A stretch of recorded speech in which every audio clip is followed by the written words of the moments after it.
Bonjour à tous et bienvenue sur notre plateau pour la suite et la fin de l'enquête sur l'effet de la pandémie sur les donneurs d'ordre, les voyageurs et les prestataires du marché des déplacements professionnels.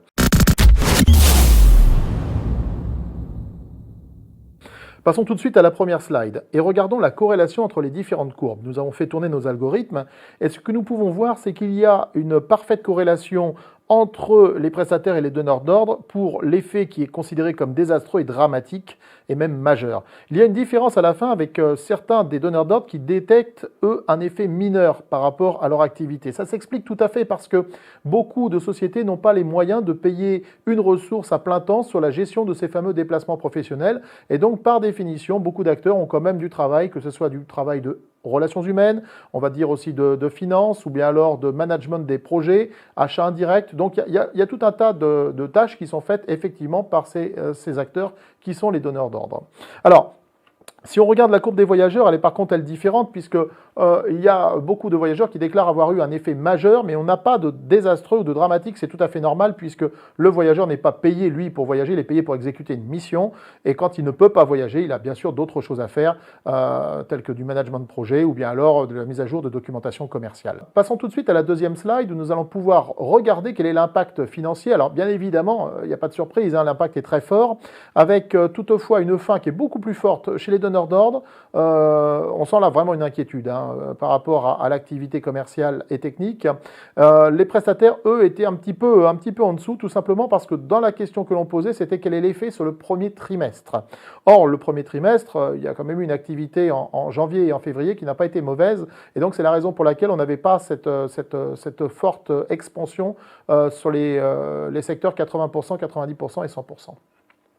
Si on regarde la troisième slide, là on voit vraiment qu'il y a une bonne corrélation entre le voyageur et le donneur d'ordre. Ça s'explique tout à fait parce que effectivement les acteurs de l'entreprise veulent un retour à la normale le plus rapide possible.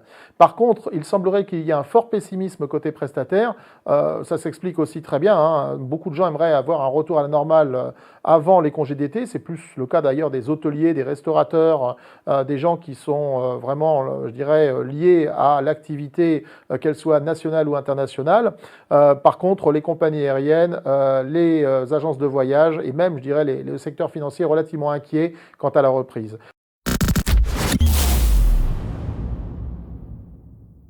Pour parler de cette fameuse reprise, j'ai le plaisir de recevoir Christian Delhomme. Christian Delhomme est un acteur bien connu des déplacements professionnels puisqu'il a été directeur commercial de la société Air Inter.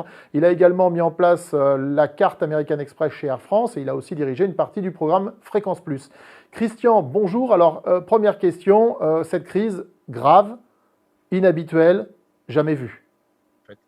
Oui, c'est vraiment dramatique. On n'a jamais connu une situation comme celle-là, que ce soit le 11 septembre, soit la période du SRAS, soit la période du volcan. Là, on est vraiment sur un arrêt pratiquement complet, pour ne pas dire complet d'ailleurs, de la part de l'ensemble des acteurs. Bon, les entreprises, évidemment, nous le savons, sont confinées, mais aussi, et on le voit, c'est des images absolument saisissantes de voir tous ces avions. Moi qui suis un ancien du transport aérien, ça me marque. Évidemment, ces avions qui sont sur le tarmac et qui y sont pour quelque temps encore. Alors, Christian, à votre avis, que va-t-il se passer à la levée des interdictions ? Et lorsqu'ils seront desserrés, il faudra bien voir aussi la nature des voyages qui va aussi se modifier. Donc c'est à la fois en quantité, dans l'espace et peut-être même dans la nature des voyages que nous allons avoir des éléments qui vont très très lentement nous ramener peut-être à un moment donné, mais peut-être pas en termes de visibilité aujourd'hui, on ne peut pas dire quand, à la normale. Mais Christian, beaucoup de gens vont se retrouver en difficulté, en particulier les compagnies aériennes. Vous connaissez bien ce secteur. La modification va être très importante parce qu'on peut imaginer que les voyages d'affaires seront impactés par tout ce que nous vivons. Là, nous sommes en train de faire une réunion, une interview à distance. Les réunions à distance ont fleuri partout. Comment dirais-je, les capacités de travail à distance, évidemment, elles se sont ajustées petit à petit, mais on peut imaginer que les gestionnaires vont prendre en compte cette situation pour que demain, les voyages soient beaucoup plus filtrés. Hein, on peut le craindre, en tout cas pour le transport aérien. Et pour les entreprises, c'est une source certainement d'optimisation de l'usage de leurs employés et de leurs collaborateurs. Pourquoi cette crise est si exceptionnelle? Pouvez-vous nous donner votre point de vue?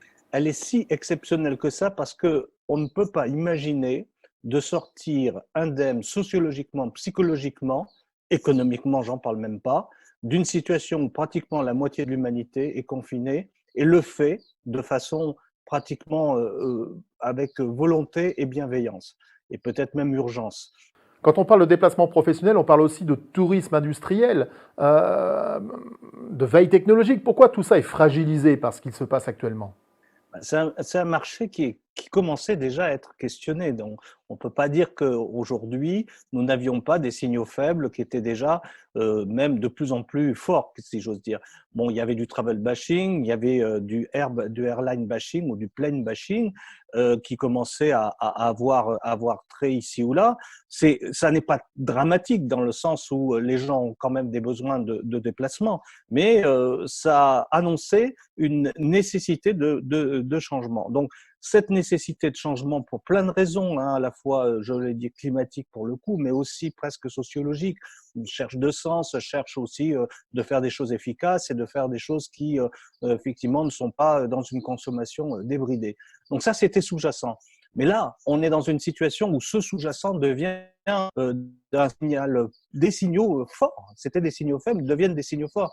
Et donc là, je crois que les voyages de demain ne seront évidemment pas construits, conçus, vécus et peut-être même perçus, en tout cas, comme le voyage d'aujourd'hui. Alors, en proportion peut-être pas forcément majoritaire, mais suffisante pour mettre en cause les modèles tels qu'ils sont aujourd'hui.